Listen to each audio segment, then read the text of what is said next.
नए साल का मौका है, कई पाबंदियां हैं और देहरादून में नए कप्तान भी इस वक्त एक्टिव हो गए हैं। उन्होंने कई नियम कानून भी लागू कर दिए और अपनी प्रायोरिटीज़ भी बता दी है।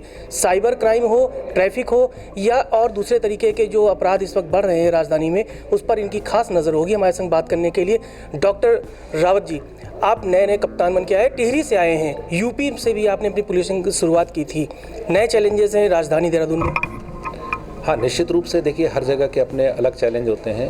यद्यपि मैं मैदान, पहाड़, गढ़वाल, कुमाऊँ लगभग हर जगह काम कर चुका हूँ, लेकिन हर जगह का अपना एक अलग पैटर्न होता है, हर जगह की अपनी अलग अपेक्षाएं होती हैं। तो निश्चित रूप से देहरादून, और सबसे बड़ी बात कि प्रदेश की राजधानी होने के कारण यहाँ पर अपेक्षाएं बहुत ज़्यादा पुलिस से और पूरे सरकारी तंत्र से होती हैं। एसएसपी देहरादून डॉक्टर योगेंद्र सिंह रावत की बात करें तो उत्तर प्रदेश में जब पुलिसिंग में ये आए, उसके बाद कई जगह पे इनकी तैनाती रही। पश्चिमी उत्तर प्रदेश मेरठ में भी इन्होंने अपनी सर्विस दी है। अब पहाड़ से मैदान तक आने के बाद, इतने लंबे सफ़र के बाद, किस तरह की पुलिसिंग ये अपेक्षा करते हैं उत्तराखंड से? हम बात करेंगे सर, उत्तराखंड की बात करें तो मित्र पुलिस सेवा सुरक्षा, ये यहाँ का मेन मोटो होता है। लेकिन जिस तरह कुछ दिनों में, सालों में बात करें, उत्तराखंड की जो भौगोलिक आपराधिक वो है, चीज़ें बढ़ रही हैं लगातार। खासकर बात करें साइबर क्राइम की बात करें, उस पर आपका मेन फोकस है कि साइबर क्राइम को रोका जाए, लेकिन फिर भी आए दिन ऐसी घटनाएं होती हैं। जनता से क्या अपील करेंगे आप?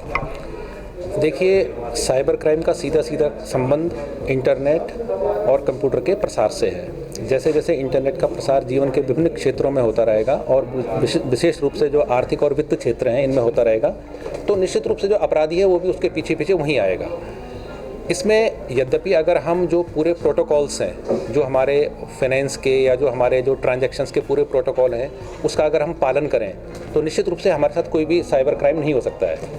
लेकिन चूँकि हम लोग कहीं लापरवाह हो जाते हैं, कहीं हमारा पासवर्ड लीक हो जाता है, या कई बार हम अपने सरलपन में अपनी जो महत्वपूर्ण जानकारियां हैं वो औरों से शेयर कर लेते हैं, या कई बार हम किसी ऐसी वेबसाइट को विज़िट करते हैं जिसको हम डार्क वेब कहते हैं, या जो ऐसी चीज़ें होती हैं जिसमें असामाजिक तत्व आपकी जानकारी इकट्ठा करने के लिए फिशिंग करते रहते हैं। तो जनमानस को भी इस ओर सचेत होना पड़ेगा। दूसरा, इसमें सबसे बड़ी समस्या ये है कि जो साइबर क्राइम है वो किसी क्षेत्र से बंधा हुआ नहीं है। यहाँ पर कोई अपराध हो सकता है उसका करने वाला प्रदेश तो छोड़िए, किसी दूसरे देश में रह रहा हो। तो ऐसी स्थिति में जागरूकता ही इसका जो सबसे महत्वपूर्ण और जो प्रथम, और मैं तो कहूँगा कि सर्वाधिक महत्वपूर्ण अगर कोई बिंदु है तो वो जागरूकता है। लेकिन अगर एक बार क्राइम हो जाए तो फिर क्या? तो निश्चित रूप से उसके बाद हम लोग उसको परसू करते हैं, हम लोग उसको परसू करें, उन अपराधियों को पकड़ें। जो पैसा गरीब लोगों का या जो जिसको बोलते हैं कि सरल सीधे लोगों का चला गया है, उसको हम किसी प्रकार से वापस प्राप्त करें, तो इस पर निश्चित रूप से हम लोगों का फोकस रहेगा। सर, टूरिस्ट प्लेस है देहरादून और बगल में है मसूरी। क्रिसमस हो या नया साल हो, कोरोना के बाद एक बड़ा इवेंट है जो पर्यटकों के लिए खास है, लेकिन फिर भी जो नियम कानून लगाए गए हैं, खास करके पाबंदियाँ लगाई गई हैं, तो आम जनता और जो टूरिस्ट हमारे राजधानी में आएंगे उनके लिए आप क्या अपील करेंगे? देखिए, पुलिस का कार्य जो भी शासन प्रशासन के द्वारा निर्देश जारी होते हैं उनका पालन कराना होता है। तो इसमें जो भी निर्देश जारी हुए हैं पार्टियां न करने के बारे में या होटल्स के बारे में, पुलिस उन निर्देशों का पालन करवाएगी, और यदि उन निर्देशों का उल्लंघन होता है तो इसमें जो विधि के अनुसार जो कार्रवाई होती है वो हम करेंगे। हमसे बात करने के लिए आपका बहुत बहुत शुक्रिया।